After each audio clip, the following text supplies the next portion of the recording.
एक शहर में श्यामलाल जी अपने परिवार के साथ रहते थे। उनके 2 बेटे थे, अजय और मानव, और 2 बहुएं थीं। और उनकी पत्नी पुष्पा जी, जो बहुत ही घमंडी स्वभाव की थीं।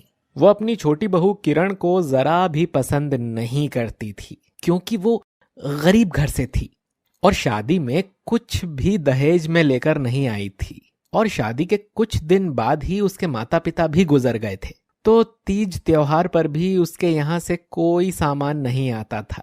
इसी कारण पुष्पा जी और उसकी जेठानी अनामिका उसे दिन रात परेशान किया करती थीं।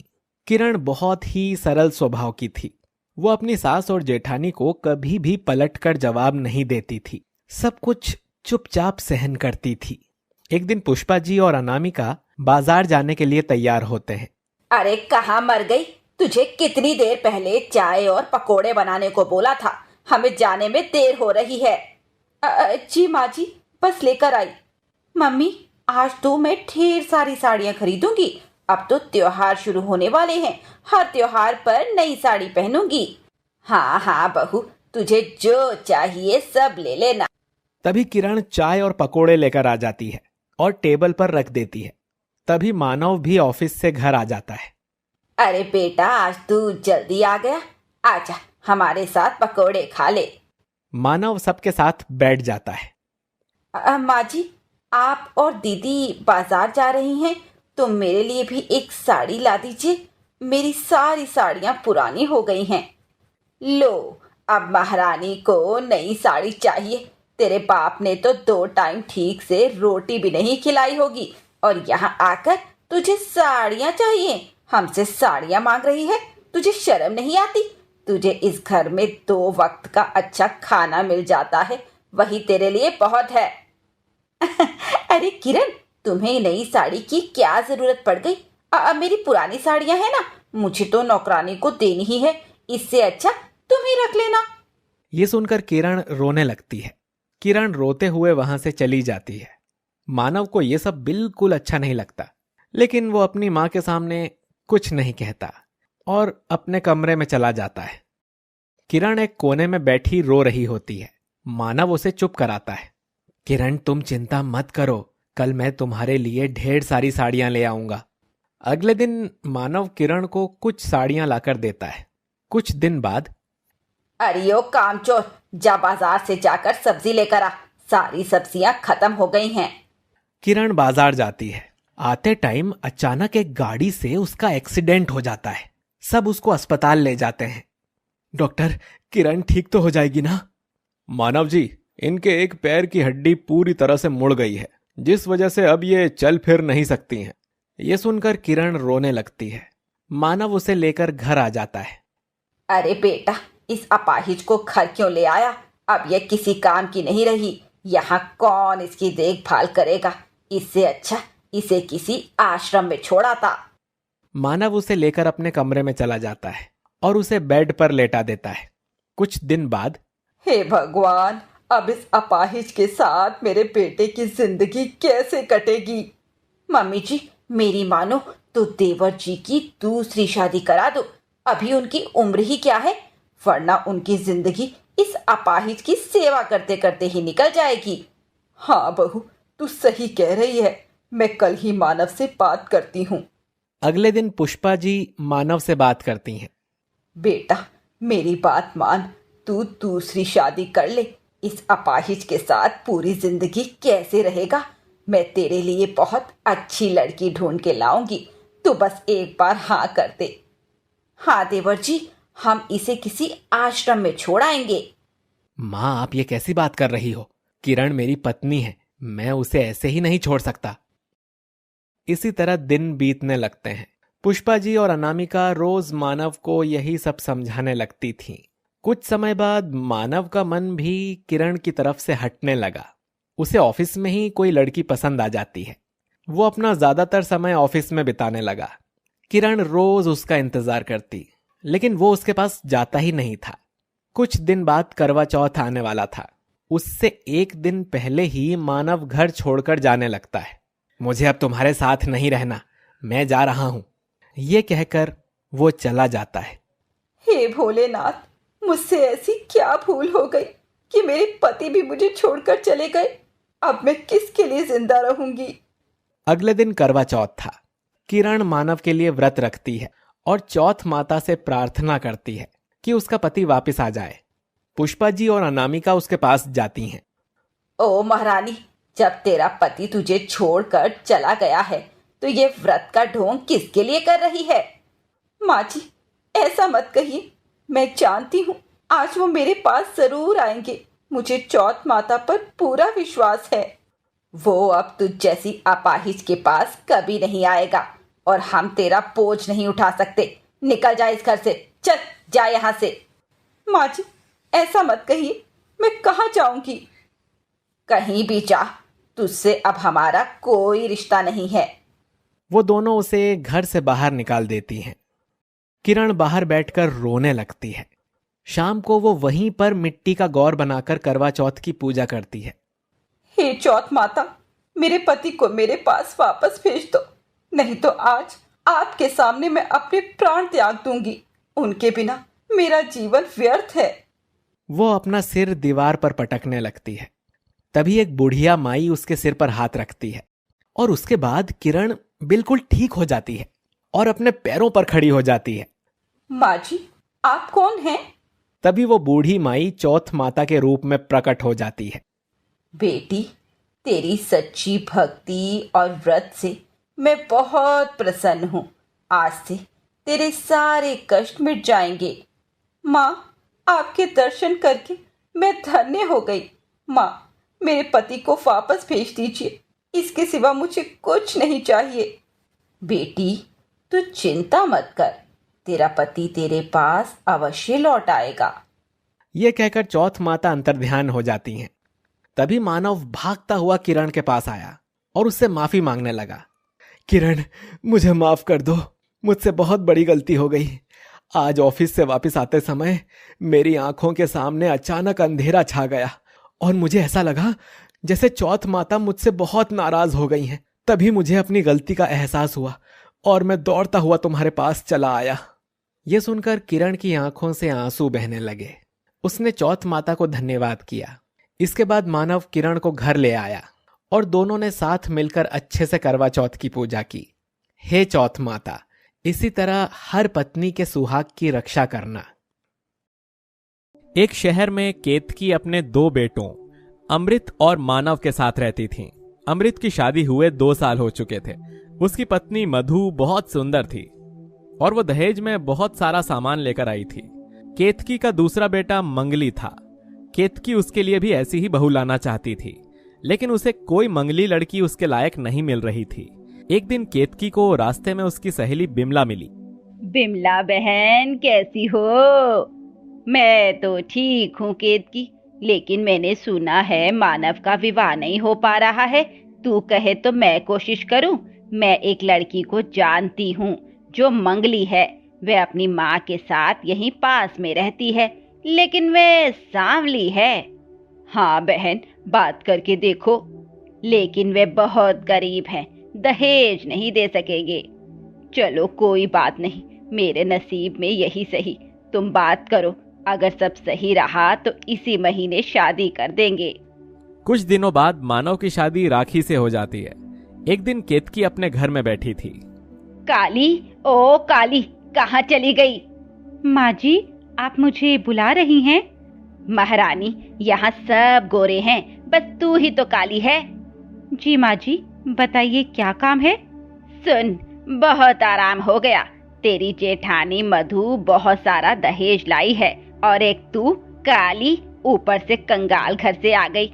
आज से घर का सारा काम तू ही करेगी। ठीक है माँ जी, आप चिंता मत कीजिए, मैं सारा काम कर दूंगी।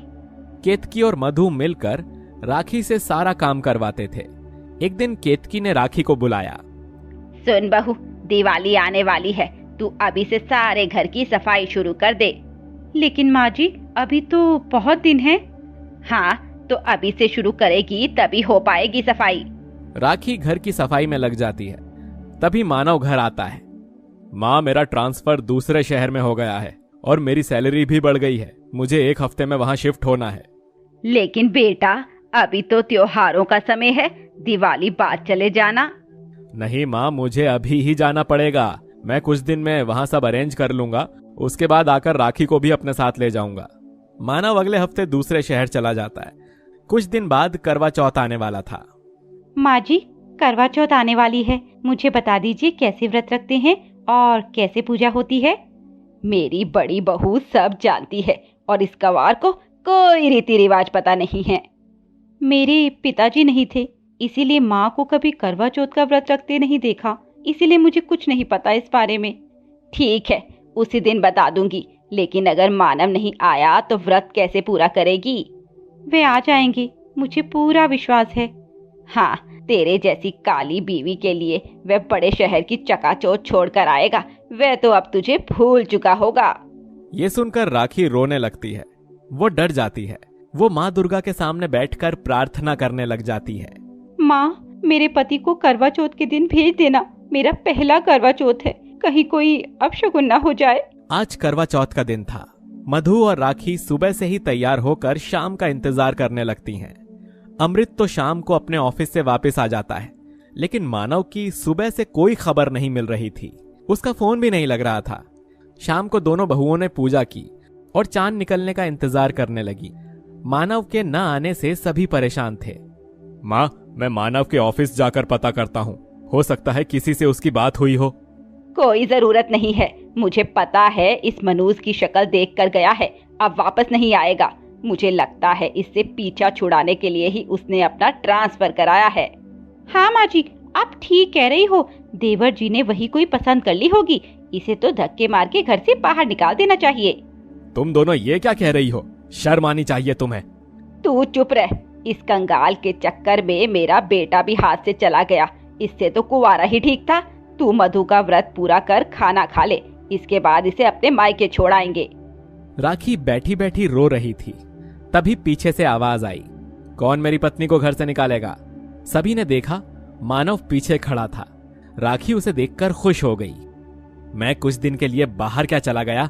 आपने मेरी पत्नी को नौकरानी बना दिया। अगर ये काली है तो इसमें इसका क्या दोष है? अगर ये इस घर में नहीं रह सकती तो फिर मुझे भी यहाँ नहीं रहना चाहिए। नहीं बेटा, ये तो तेरा घर है। आप ये सब मत सोचिए, चलिए व्रत पूरा करते हैं। चौथ माता ने मेरी पुकार सुन ली। मानव और राखी ने चांद को देखकर व्रत पूरा किया। उसके बाद मानव ने अपनी माँ को बहुत सारा रुपया दिया और राखी को लेकर वहां से चला गया। एक गांव में बेला नाम की एक औरत अपनी सास के साथ रहती थी। उसकी सास बहुत तेज और चालाक थी। बेला सुबह दूध बेचने गांव जाती और जो भी पैसे मिलते अपनी सास को लाकर दे देती थी। बेला का पति शहर में गया हुआ था। एक दिन बेला दूध बेचने गई तो रास्ते में उसे लाखन मिला। उसने पूछा, लाखन भाई कैसे हो और शहर से कब आए? यह सुनकर लाखन चुपचाप वहां से चला गया। तब बेला ने उसे रोककर दोबारा पूछा, लाखन भैया क्या बात है, आप मेरे से बचकर क्यों जा रहे हो? मैं तो आपसे अपने पति का हाल चाल पूछना चाह रही थी।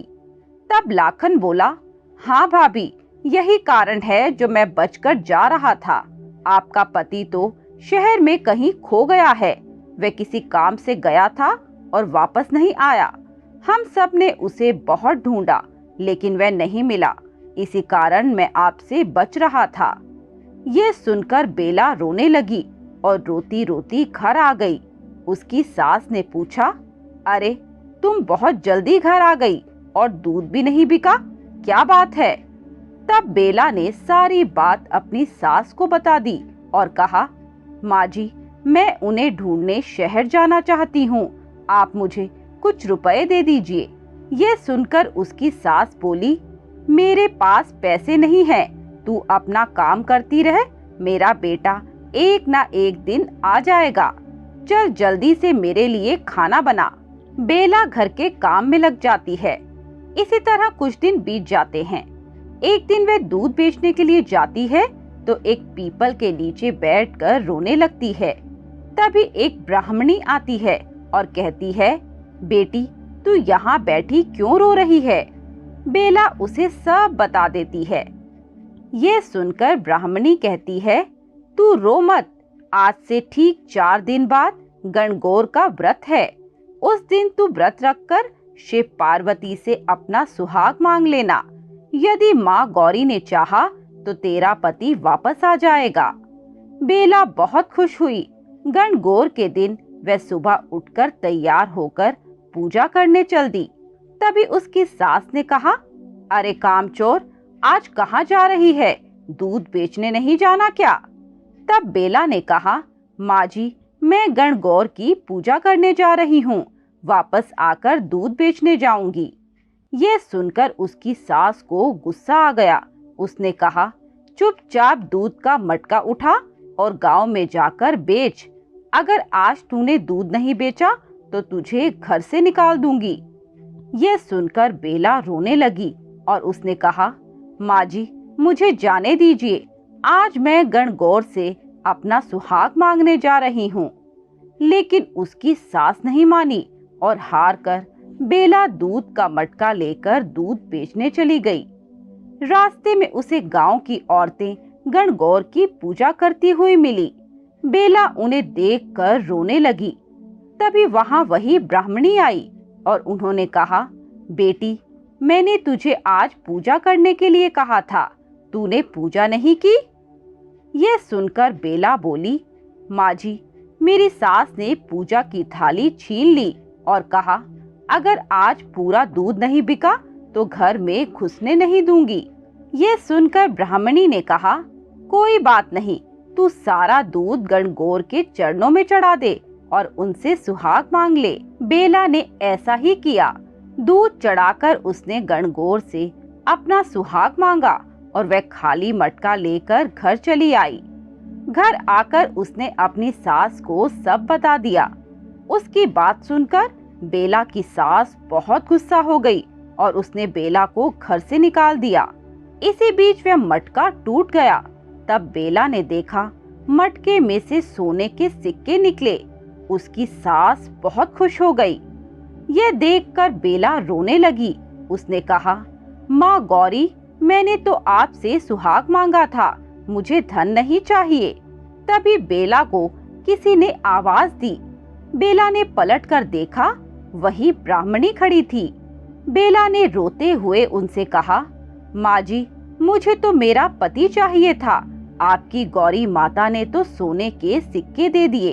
तभी वह ब्राह्मणी भेष बदलकर माँ पार्वती के रूप में प्रकट हो गई और उन्होंने कहा, बेटी, तेरी लालची सास को धन चाहिए था और तुझे अपना पति। देख, तेरा पति बाहर खड़ा है। तभी बेला का पति अंदर आ गया।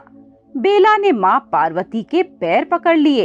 तभी उसकी सास ने भी माँ के पैर पकड़ लिए और कहा, माँ, मुझे माफ कर दीजिए, मैंने बेटे की जगह धन को ज्यादा महत्व दिया। माँ पार्वती ने कहा, मैं तुझे माफ करती हूँ और आज से इस घर में कभी धन की कमी नहीं रहेगी। साथ ही बेला को सौभाग्यवती होने का वरदान देती हूँ। ये कहकर माँ अंतर्ध्यान हो गई। जय गणगौर। ऐसे हर सुहागन के सुहाग की रक्षा करना। एक गांव में सुनील और उसकी पत्नी सरला रहते थे। सुनील गांव में मजदूरी करता था, जिससे उसके घर का खर्च भी नहीं चल पाता था। इसी कारण वह परेशान रहता था। उन दोनों को कई बार भूखे ही सोना पड़ता था। एक दिन सुनील ने अपने दोस्त अरुण से बात की। तब अरुण ने उससे कहा, मैं भी तुम्हारी तरह परेशान रहता था, इसी कारण एक दिन मैं शहर चला गया। वहां जाकर मैंने काफी पैसा कमाया, जिससे मेरा पूरा घर खुशहाल हो गया। मैंने गांव में पक्का मकान भी बनवा लिया। तब सुनील ने पूछा, क्या मुझे भी शहर में काम मिल सकता है? अरुण ने कहा, तुम मेरे साथ चलो, वहां मेरे साथ ही रहना, वहां कोई न कोई काम अवश्य मिल जाएगा। सुनील ने घर आकर सरला को ये सब बताया तो उसने मना कर दिया। सरला ने कहा, आपके सिवा मेरा कोई नहीं है, मैं यहाँ अकेले कैसे रहूंगी? आप गांव में ही काम करते रहिए। सुनील ने किसी तरह सरला को समझा दिया और अरुण के साथ शहर में काम करने चला गया। सुनील हर महीने सरला को पैसे भेजता रहता था, लेकिन सरला हमेशा उदास रहती थी। वह दिन रात भगवान से प्रार्थना करती कि उसके सुहाग की रक्षा करे और जल्दी वह पैसा कमाकर घर वापस आ जाए। एक दिन सरला को गांव में अरुण मिला। वह 2 दिन पहले ही शहर से आया था। उसने सरला को बताया कि सुनील अब उसके साथ नहीं रहता। उसने कुछ दिन बाद नौकरी के बाद अपना व्यापार कर लिया, जो कि काफी अच्छा चल रहा है। अब वह कभी गांव वापस नहीं आएगा। यह सुनकर सरला को बहुत चिंता होने लगी। इसी तरह 6 महीने बीत गए।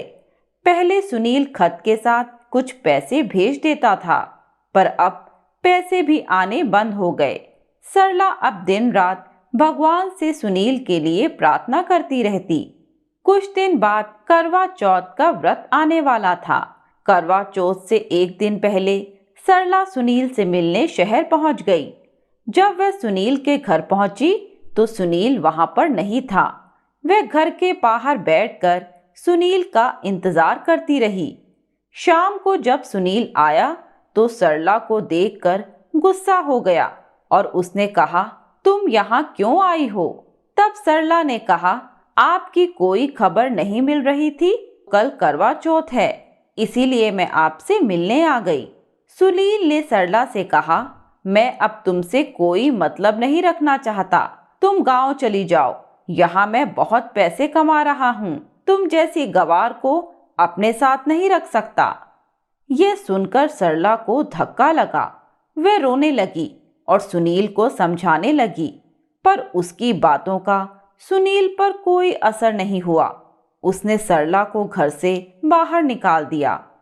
सरला रोते रोते वहीं पर सो गई। अगले दिन सुबह सुनील तैयार होकर अपने काम पर चला गया। सरला वहीं घर के बाहर बैठी रही। आज उसका करवा चौथ का व्रत था। वह दिन भर रोती रही। शाम को सुनील आया तो उसने आते ही घर का दरवाजा बंद कर दिया। सरला के पास कुछ पैसे थे, जिससे उसने पूजा का सामान खरीदा और शाम को घर के बाहर बैठकर पूजा करने लगी। पूजा करने के बाद उसे सुनील के हाथ से पानी पीकर व्रत खोलना था। उसने सुनील को काफी पुकारा, लेकिन सुनील ने दरवाजा नहीं खोला। सरला वहीं भूखी प्यासी सो गई। कुछ देर बाद सुनील सरला को आवाज देता हुआ बाहर आया। सरला ने उससे पूछा तो उसने बताया वह सो रहा था तो उसने सपने में देखा कि वह अपने गांव में अपनी झोपड़ी में भगवान के सामने बैठा रो रहा है और उसके पास रुपया पैसा कुछ भी नहीं है। उसकी हालत भिखारियों जैसी हो गई है। मैंने तुम्हें पुकारा लेकिन तुम कहीं नजर नहीं आई। तभी मेरी आंख खुल गई। पैसे ने मुझे अंधा बना दिया। हम अभी अपने गांव चलेंगे। मुझे माफ कर दो। सरला की आंखों में आंसू बह रहे थे। चौथ माता ने उसकी पुकार सुन ली थी।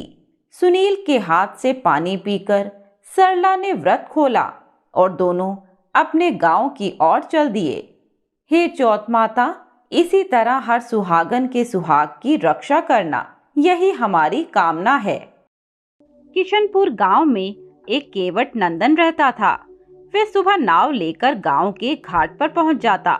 जो लोग नदी के उस पार जाना चाहते थे उन्हें पार पहुंचा देता और अपनी मजदूरी ले लिया करता था।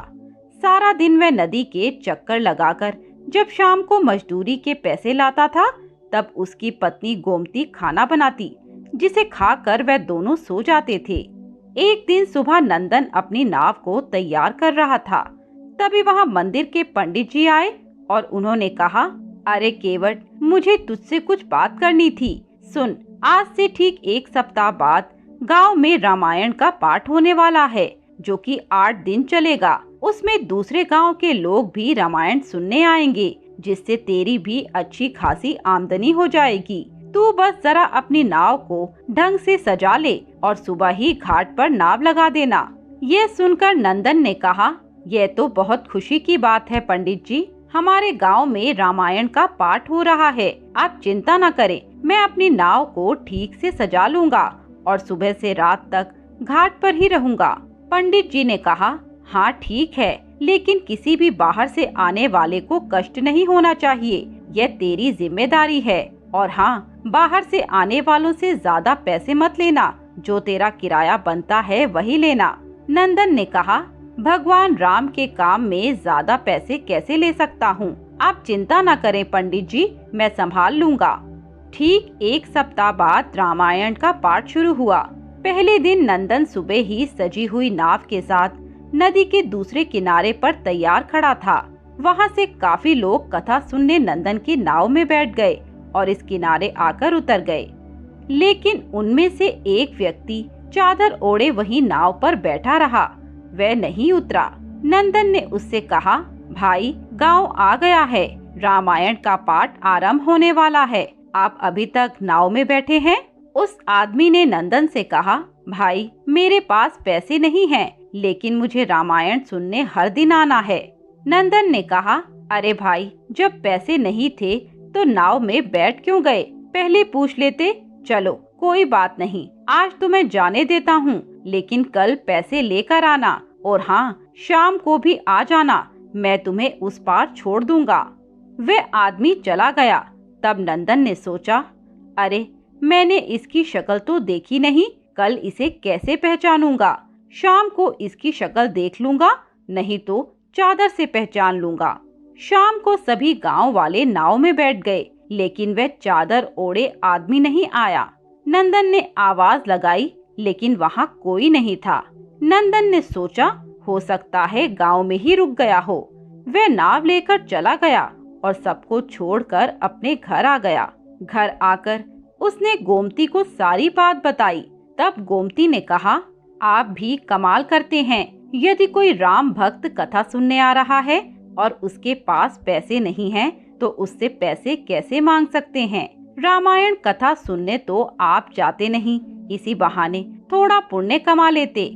आपके डर से वह बेचारा दोबारा नाव में बैठने नहीं आया, पता नहीं भूखा प्यासा कहाँ बैठा होगा। जाइए आप उसे ढूंढ कर लाइए, मैं भोजन तैयार कर देती हूँ, उसे भी खिला देना। नंदन उसे ढूंढने गया। जहाँ रामायण का पाठ हो रहा था, उससे कुछ दूर एक पेड़ के नीचे वह चादर ओढ़े मिल गया। नंदन ने उससे कहा, अरे भाई, तुम शाम को नाव पर नहीं आए, यहीं रुक गए? तुम रोज आ जाया करो, मैं तुमसे पैसे नहीं लूंगा। चलो घर खाना खा लेना और वहीं सो जाना। तब उस व्यक्ति ने कहा, मेरा पेट तो रामायण में मिले प्रसाद और राम नाम के जप से भर गया।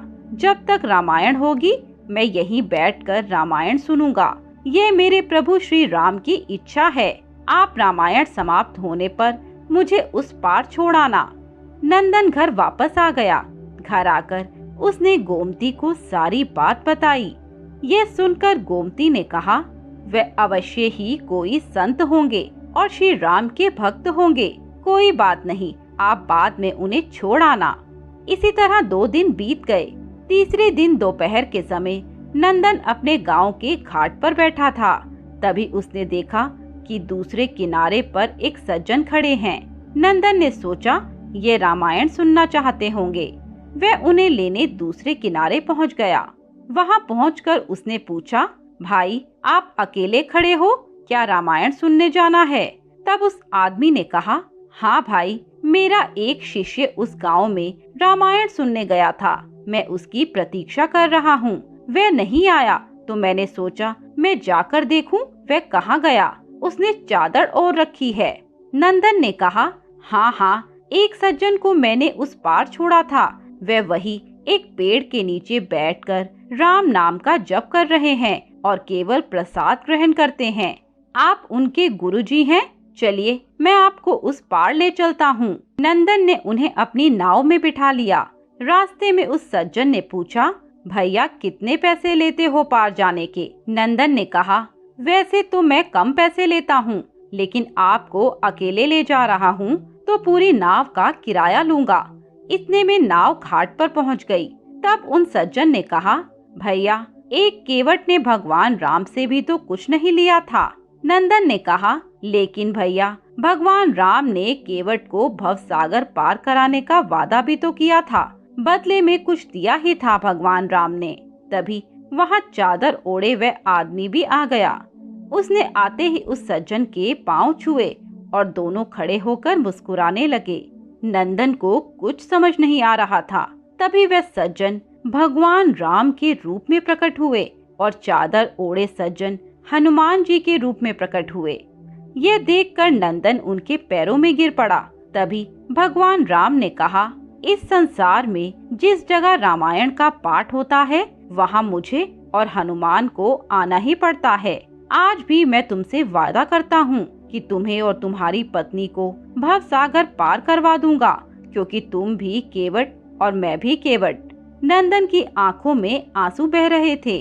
भगवान राम और हनुमान जी भेष बदलकर रामायण के स्थान की ओर चल दिए। नंदन नाव छोड़कर उनके पीछे पीछे गया, लेकिन वहां उसे वे दोनों दिखाई नहीं दिए। उस दिन से नंदन और गोमती भगवान राम के नाम का जाप करने वन में चले गए।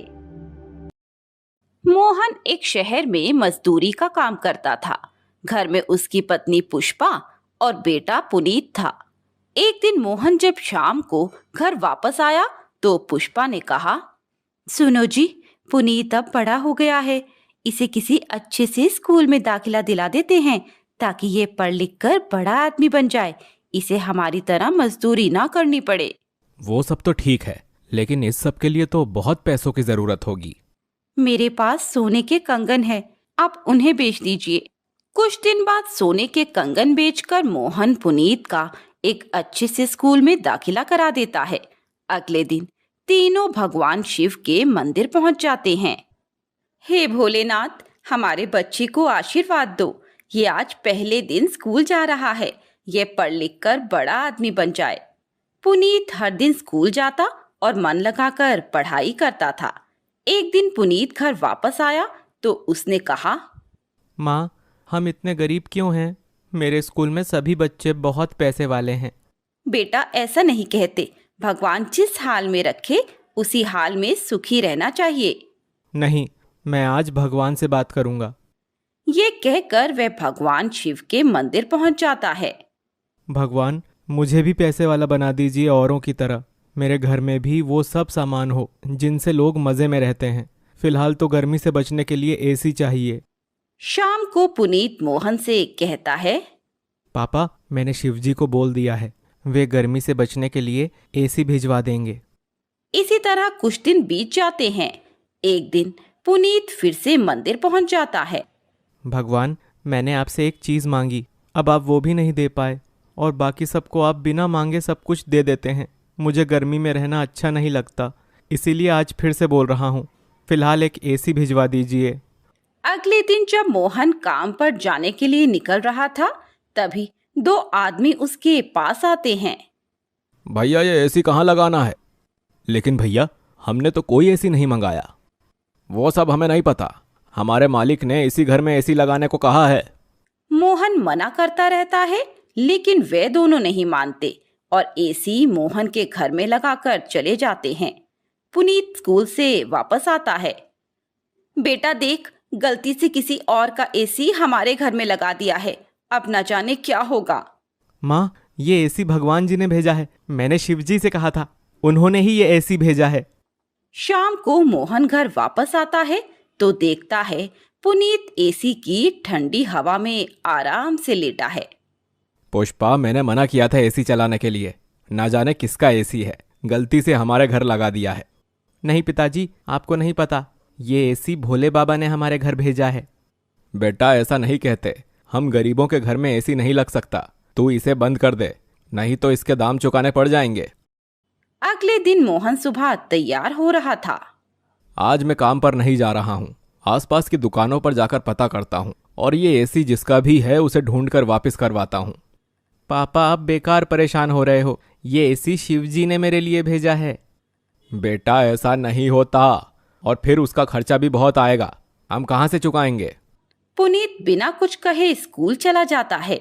पुष्पा कुछ देर पुनीत को लेकर मंदिर पहुंच जाती है। पुष्पा और पुनीत दोनों घर वापस आ रहे थे, तभी रास्ते में एक सेठ जी दिखाई देते हैं। गर्मी के कारण मेरी तबीयत बहुत खराब हो रही है, क्या आसपास कोई ऐसी जगह है यहाँ जहाँ कुछ देर ठंडक मिल सके? पुष्पा सेठ जी को अपने घर ले आती है और एसी चला देती है। साथ ही सेठ जी को लस्सी बनाकर देती है। बेटी, यहाँ आकर ऐसा लग रहा है जैसे स्वर्ग में आ गया। बहुत आराम मिल रहा है बेटा। तुमने आज मेरी जान बचाई है, नहीं तो मैं गर्मी में मर ही जाता। तुम्हारी जगह कोई और होता तो अपने एसी वाले घर में घुसने भी नहीं देता। सेठ जी, ये तो गलती से किसी का एसी हमारे घर लग गया है, नहीं तो हमारी क्या औकात एसी लगाने की। सेठ जी, ये सब भगवान शिव का कमाल है। उन्होंने ही एसी भेजा है मेरे लिए। सेठ जी, इसकी बातों में मत आइए, ये तो बच्चा है। तभी सेठ जी भेष बदलकर भगवान शिव के रूप में प्रकट हो जाते हैं। उन्हें देखकर पुष्पा उनके पैरों में गिर जाती है।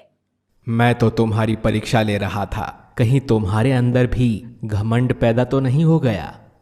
भगवान, आपके दर्शन पाकर हम धन्य हो गए, हमें और कुछ नहीं चाहिए। मैंने तो ये सब अपने नन्हे भक्त के लिए भेजा, जिससे इसका विश्वास बना रहे। आज से तुम्हें किसी प्रकार का कष्ट नहीं होगा। तभी उनका घर धन धान्य से भर जाता है। भगवान शिव अंतर्ध्यान हो जाते हैं। मोहन को जब ये सब पता लगता है तो वह दोनों को लेकर भगवान शिव के मंदिर जाकर भगवान के चरणों में गिर जाता है। पुनीत पढ़ लिख कर बहुत बड़ा आदमी बन जाता है। पूरा परिवार भगवान शिव की कृपा से सुख से रहने लगता है। मित्रों, आपको ये कहानी कैसी लगी हमें कमेंट बॉक्स में बताएं। साथ ही ऐसी नई नई कहानियों के लिए हमारे चैनल कथा अमृत को सब्सक्राइब करें।